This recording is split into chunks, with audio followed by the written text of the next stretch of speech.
السلام علیکم ناظرین، میں ہوں آپ کا ہوسٹ میر بیگ اور آپ دیکھ رہے ہیں FM4 کے ٹی وی کا پروگرام ناز برداریاں، جو کہ پاکستان کا سب سے معتبر رات حاضرہ کا پروگرام ہے۔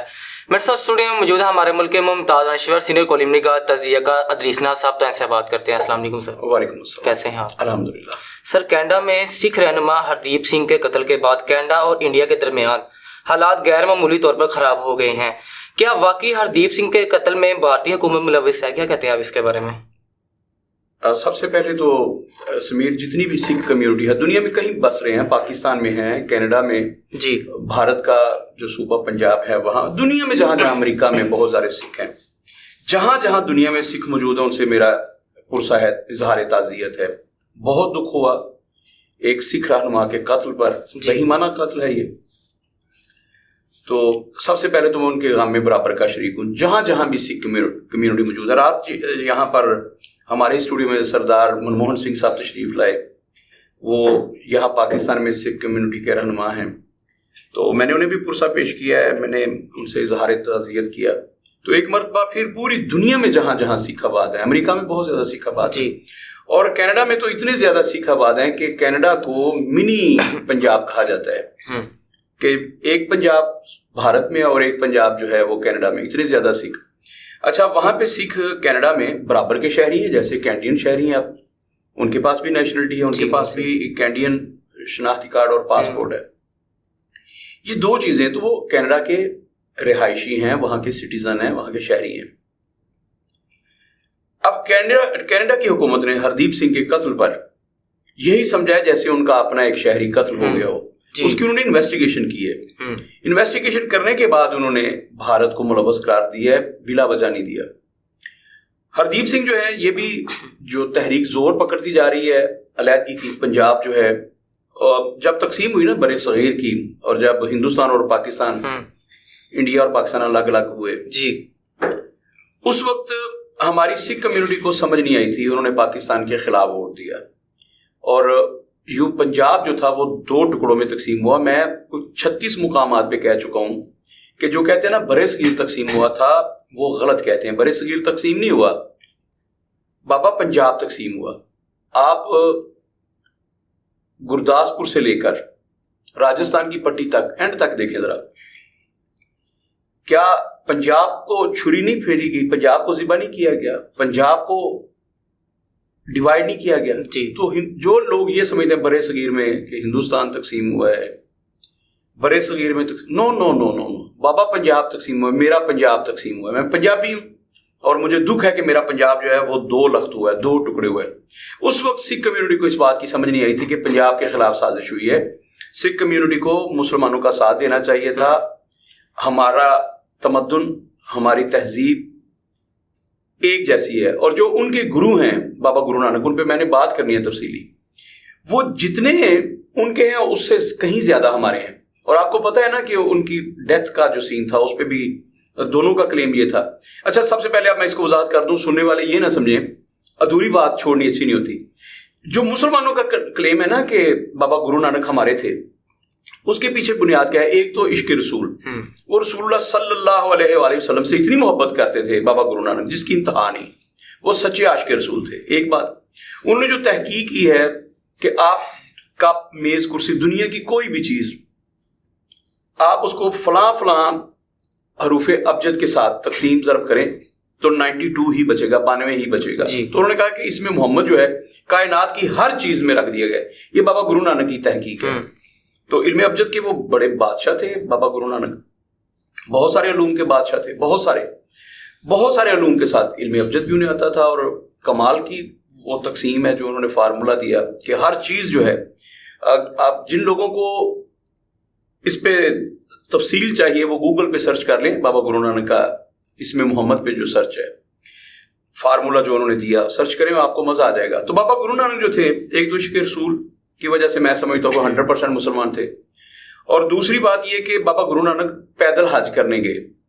آپ اندازہ قائم کریں نا کہ جب بابا گرو نانک، آج جب ہم مسلمان حج کرنے جاتے ہیں دنیا کے کسی کونے سے بھی، تو سب سے پہلے جو حج کا فارم ہوتا ہے وہ بالکل اس میں 1 درجن سے زیادہ مرتبہ آپ کو اقرار کرنا پڑتا ہے، بیان حلفی دینا پڑتا ہے کہ میں نبی آخر الزماں حضرت محمد صلی اللہ علیہ وآلہ وسلم کو خاتم النبیین سمجھتا ہوں، میرا ان پہ کامل ایمان ہے، ان کے علاوہ میں کسی کو نبی تسلیم نہیں کرتا ان کے بعد. یہ اس ڈکلریشن میں ہم سائن کرتے ہیں، انگوٹھا لگاتے ہیں، حلف دیتے ہیں، اس کے بعد ہمیں ویزا ملتا ہے. دنیا میں کہیں سے بھی آپ آ رہے ہو. جی. تو بابا گرو نانک جب گئے ہیں اس زمانے میں امیگریشن کے یہ تو قوانین نہیں تھے جو آج قوانین ہیں. اب تو حاجیوں کا پاسپورٹ بھی الگ بنتا ہے نا حج کے لیے. لیکن میں عرض کر رہا ہوں کہ آج بھی آپ کو ڈکلریشن سائن کرنا پڑتا ہے، کوئی 1 درجن سے زائد مرتبہ یہ اقرار کرنا پڑتا ہے کہ میں نبی کریم صلی اللہ علیہ وسلم کو آخری نبی مانتا ہوں، وہ خدا کے سچے اور آخری پیغمبر ہیں، اور ان کے بعد کوئی نبی نہ آیا ہے نہ آ سکتا ہے. جی. یہ جب ہم ڈکلریشن سائن کرتے ہیں تب جا کے ہمیں حج کی پرمیشن ملتی ہے. ہمیں خانہ کعبہ میں یا مکہ میں اور مدینہ میں تب انٹری ملتی ہے جب ہم یہ ایگری کرتے ہیں اس بات کے ساتھ، اس کا اقرار کرتے ہیں، اس کو تسلیم کرتے ہیں. جس وقت بابا گرو نانک گئے نا اس وقت امیگریشن ایسی نہیں تھی. تب تو اگر شک پڑ جاتا تھا نا ان لوگوں کو کہ یہ مسلمان لگ نہیں رہا یا شاید یہ مسلمان ہے کہ نہیں، تو وہاں کی جو امیگریشن تھی وہ انہیں بند کمرے میں لے جاتی تھی، خیمے میں لے جاتی تھی، اور وہاں باقاعدہ کپڑے اتار کے انہیں چیک کیا جاتا تھا کہ یہ ختنے مسلمانوں کی طرح ہیں یا نہیں. مطلب اگر انہیں رتی برابر بھی شک پڑ جاتا، بڑی سخت چیکنگ تھی تب بھی. تو جب بابا گرو نانک گئے ہیں کسی نے تو انہیں پوچھا ہوگا نا روکے کہ آپ مسلمان ہیں، تو اگر انہوں نے وہاں اقرار باللسان کیا ہے کہ ہاں میں مسلمان ہوں اور میرا نبی آخر الزماں صلی اللہ علیہ وآلہ وسلم پر گہرا ایمان ہے اور ان کے بعد کوئی نبی نہیں ہے، تبھی وہ گئے نا. سکھ کمیونٹی کے مطابق انہوں نے وہاں پر جمعہ پڑھایا ہے، نماز پڑھائی ہے خانہ کعبہ میں اور مدینہ منورہ میں. اچھا میری اس پہ بحث نہیں ہے انہوں نے پڑھی یا پڑھائی، بھائی پڑھی بھی ہو تو یہ چھوٹی بات ہے. خانہ کعبہ میں اور مدینہ منورہ میں انہوں نے نمازیں ادا کی ہیں تو یہ بڑی بات ہے. اب کوئی بھی غیر مسلم تو یہ نہیں کر سکتا نا. تو میرا یہ کلیم ہے کہ جو بندہ حج کرنے گیا، پیدل حج کرنے گیا، اس سے بڑا مسلمان کون ہو سکتا ہے؟ وہ مجھ سے تو بہت بڑے مسلمان تھے. یہی وجہ ہے کہ جب ان کی ڈیتھ ہوئی ہے کرتارپور میں تو وہاں پہ مسلمانوں کا کلیم یہ تھا کہ بھائی یہ عاشق رسول تھے جن کو اللہ کے رسول سے اتنی محبت تھی، ہم اس کی میت کو، اس کی ڈیڈ باڈی کو جلانے کے لیے آپ کو نہیں دے سکتے. یہ ہمارے بابا جی ہیں، بابا گرو نانک ہمیں دیں، ہم نے ان کی تدفین کرنی ہے اور ان کو باقاعدہ دفن کرنا ہے ہم نے، جیسے ہم مسلمان کرتے ہیں. سکھوں کا تھا کہ وہ تو ہمارے گرو ہیں. تو پھر دونوں کا کلیم دے کے وہ بات اس قدر آگے بڑھ گئی تھی کہ وہاں قتل و غارت تک نوبت پہنچ گئی. جنگ ہو سکتی تھی مسلمان اور سکھوں کے درمیان بابا جی کی ڈیڈ باڈی کو لے کے. مسلمان کہتے تھے کہ بابا گرو نانک جو ہیں وہ ہمارے ہیں، سکھ کہتے تھے ہمارے ہیں. تو پھر رات ساری مطلب اس میں گزر، اور انہوں نے کہا جی کہ آپ صبح اس کا فیصلہ کیا جائے گا کہ بابا جی ہیں کن کے. جی.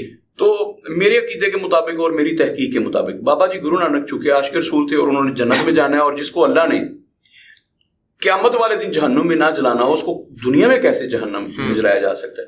تو بابا گرو نانک کی جو ناش تھی، ان کی جو ڈیڈ باڈی تھی، راتوں رات اسے غائب کر دیا گیا.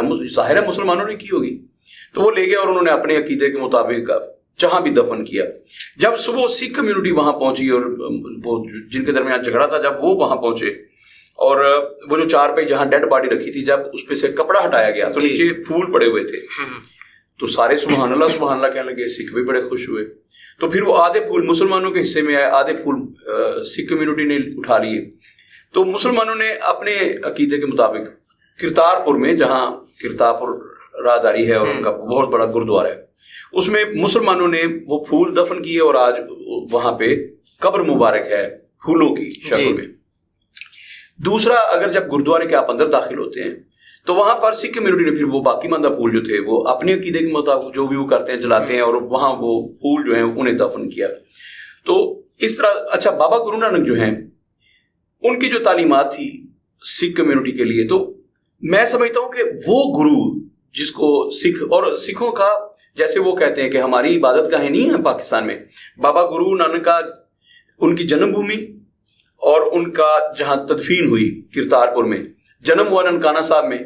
تو جتنا وقت بابا جی نے ننکانہ صاحب گزارا ہے اتنا ہی وقت انہوں نے کرتارپور میں گزارا ہے. سیم وقت ہے. باقی چوڑکانہ گئے جب ان کے والد صاحب نے انہیں بزنس کے لیے پیسے دیے تو وہاں جا کے انہوں نے لنگر خانہ بنا لیا اور سارے پیسے جو تھے اس زمانے کے کروڑوں روپے، لاکھوں کروڑوں روپے، وہ بابا جی نے انسانیت کو کھانا کھلانے کے لیے وقف کر دیے. اور کسی نے ان سے پوچھا تھا بابا جی سے، ان کے آپ کے والد صاحب نے تجارت کے لیے پیسے دیے تھے تو آپ پیسے ان سے لنگر خانہ چلا رہے ہیں، یہ کیا ہے؟ تو انہوں نے کہا تھا میں میں نے دنیاوی تجارت کی بجائے اللہ سے تجارت کرنے کو زیادہ افضل جانا ہے جی، تو میں نے لنگر خانہ بنا لیا. اللہ سے تجارت ہے, مجھے اس میں نقصان ہو ہی نہیں سکتا. تو کیسے نقصان ہو سکتا ہے؟ دیکھیں صدیاں گزر گئی ہیں, 600 سال ہونے کو بابا جی کو اس دنیا سے گئے ہوئے, 6 صدیاں. لیکن آپ اندازہ قائم کیجئے کہ آج بھی ایسے لگتا ہے جیسا بابا گرو نانک آج بھی زندہ ہیں. جی, اتنی محبت ہے, اور سکھوں کی نہیں, ہم مسلمانوں کو بڑی عقیدت اور بڑی محبت ہے. تو باہر کیا بابا جی گجرانوالہ میں یہ جو ہمارے ایمن آباد ہے یہاں بھی تشریف لائے ہیں. یہ ہمیں بھی احساس حاصل ہے کہ یہاں انہوں نے اپنے خالق, اپنے مالک اور اپنے نبی حضرت محمد صلی اللہ علیہ وآلہ وسلم کی ذکر کیا, یہاں پہ ان پہ درود و سلام بھیجے. خیر یہ ہے ہمارا سکھوں کے ساتھ رشتہ کہ ان کا جو گرو ہے میرے نزدیک وہ تو ہمارا بھی رہنما ہے, ہمارا بھی رہبر ہے, اور ہم ایک پیر کو ماننے والے ہیں, حضرت محمد صلی اللہ علیہ وآلہ وسلم کو. تو بابا جی پر ہمارا حق ہے. تو پنجاب کی جو تقسیم تھی اس وقت, جو صبح پنجاب تقسیم ہوا, یہ سمجھ لیں کہ 2 بھائیوں کی ماں کا بٹوارا ہوا تھا. وہاں کے پنجابی اور یہاں کے پنجابی جو پاکستان میں ہیں, ان کی ماں تھی یہ پنجاب کی دھرتی. تو ماں کا بٹوارا ہو گیا, ماں کو چیر پھاڑ دیا گیا, ماں کو ذبح کر دیا گیا. آدھی ماں ان کے پاس ہے, آدھی دھرتی ماں, اور آدھی دھرتی ماں ہمارے پاس ہے. میں نے ڈاکٹر اعجاز بیگ صاحب نے جب مجھے کہا کہ اس پہ ڈرامہ بنانا ہے, تو میں نے ایک ڈرامہ لکھا تھا لکیر کے نام سے, دی بارڈر, لکیر. اس میں نے یہ کہا تھا کہ یہ ساری باتیں اس میں کی تھی کہ پنجاب تقسیم ہوا ہے بر صغیر میں. تو وہاں بڑے جذباتی مکالمے تھے, ڈاکٹر اعجاز بیگ صاحب نے ادا کیے تھے وہ, کہ خون پامے گولی ادھروں چلے پامے ادھروں چلے, خون پنجابی دا زمین تے ڈگنا ہے. تو ایسے جملے تھے اس میں کہ بھائی گولی ادھر سے چلے گی یا ادھر سے چلے گی, تو مرنا تو پنجابی, خون تو پنجابی کا گرنا نا زمین پر, اس دھرتی پر, اس پنجاب پر. تو وہاں بھی ہمارے بھائی بیٹھے ہیں, ادھر ان کے بھائی بیٹھے ہیں. تو آج جب ہردیپ سنگھ کا قتل ہوا تو ظاہر ہے مجھے افسوس ہے. ایک تو میری ماں بولی, دوسرا میرا پنجاب بے شک ادھر رہ گیا, اس کی تقسیم ہوئی. تو میرا تو بھائی قتل ہوا ہے, اس لیے میں آپ دیتا ہوں, اور مجھے دلی افسوس ہے. اس سے پہلے بھی ایک سنگر سدھو موسے والا, ان کو قتل کر دیا گیا تھا, بھارت میں قتل کیا گیا تھا. اور اس کی غلطی, اس کا قصور کیا تھا کہ وہ بھی چاہتا ہے کہ پنجاب جو ہے یہ ہندوؤں سے آزاد ہو. یہ جو متعصب قسم کے ہندو ہیں, وہاں غلطی ہو گئی تھی 1947 میں, سکھ نہیں سمجھ پائے تھے اس سازش کو, اور وہ ہندو بنیے کی سازش کا شکار ہو گئے, پنجاب 2 لخت ہو گئے. اب انہیں اس غلطی کو وہ سدھارنے کا موقع ڈھونڈ رہے ہیں. لیکن وہ پنجاب ایک ہو نہ ہو, لیکن ان کی آزادی بہت ضروری ہے. ہم ان کی تحریک میں, تحریک خالصتان جو ہے اس کے لیے ہم ان کے ساتھ ہیں. یہ لوگ جو ہے سدھو موسے والا ہو یا ہردیپ سنگھ ہو, یہ اس تحریک کے رہنما ہیں, اس کو لیڈ کر رہے ہیں. یہ لوگ, سدھو موسے والا بھی اسے لیڈ کر رہا تھا. پتہ ہے اس وقت سگنیچر جب ہوئے تو سدھو موسے والے نے اس میں بڑا حصہ لیا تھا. ان کا پاپولر سنگر تھا سدھو موسے والا. تو نوجوان نسل جو ہے ان کا تو ہیرو اور آئیڈیل تھا نا, یہاں کے پنجاب کے بھی, ان کے پنجاب کے بھی. تو پوری دنیا میں اس نے بڑے مختصر وقت میں سدھو موسے والا نام بنایا تھا اور سکھ کمیونٹی کو لیڈ کیا تھا, اور پھر وہ تحریک کا حصہ بن گیا. اس نے کہا کہ سنگر ہونا اپنی جگہ پہ ہے, فنکار ہونا اپنی جگہ پہ ہے, لیکن میں پنجاب کا بیٹا ہوں, پنجاب کا سپوت ہوں, میرے پنجاب کو آزادی دو. تو بھارت کے جو حکومت ہے, یہ اس وقت بھی جو مودی, ظالم آدمی ہے, بہت ظالم آدمی ہے, قتل کروا دیا اسے. آج کیا ہوتا ہے کہ ہردیپ سنگھ کے قتل کے بعد جب انہوں نے شواہد اکٹھے کیے ہیں کینیڈین گورنمنٹ میں, تو انڈیا اس میں ملوث پایا گیا ہے. اسی لیے آج انہوں نے واضح طور پر انڈیا کا جو سفیر ہے وہاں پر, اسے کہہ دیا کہ تم فوری طور پر کینیڈا سے نکل جاؤ, واپس چلے جاؤ. اور وہاں حالات اتنے کشیدہ ہیں جیسے جنگ کی صورتحال نہیں ہوتی, وہ بنتی نظر آ رہی ہے. وہاں میں نے بتایا کہ بھاری تعداد میں سکھ موجود ہیں, اور کینیڈا کی ترقی میں جتنے کینیڈین جو ہیں وہاں, مطلب صدیوں سے رہنے والے کینیڈین, جتنی وہ خدمت کر رہے ہیں اپنے ملک کی, سکھ کمیونٹی بھی اتنی خدمت کر رہی ہے. اتنا ٹیکس وہ دیتے ہیں, اتنا ہی ٹیکس سکھ کمیونٹی دیتی ہے. تو مطلب وہ برابر کے سٹیزن ہیں. کینیڈا کی تعمیر و ترقی میں جتنا وہاں کے حقیقی باسیوں کا کردار ہے کینیڈا کی تعمیر, اتنا سکھ کمیونٹی کا بھی کردار ہے. ہر سکھ جو ہے وہ کینیڈا کو مضبوط دیکھنا چاہتا ہے اور دن رات محنت کرتا ہے. تو کینیڈا نے بھی یہ ثابت کیا آج کہ ان کا سٹیزن قتل ہوا ہے, یہ بھارت کا باشندہ نہیں تھا. تو انہوں نے بھارتی سفیر کو بڑا سخت احتجاج کیا, اور انہوں نے کہا کہ آپ ہمارا ملک چھوڑ دیں, آپ کینیڈا میں نہیں رہ سکتے. تو یہ صورتحال ہے. اب اس کے پیچھے آپ دیکھیے کہ یہ قتل کا سلسلہ رکنے والا نہیں ہے.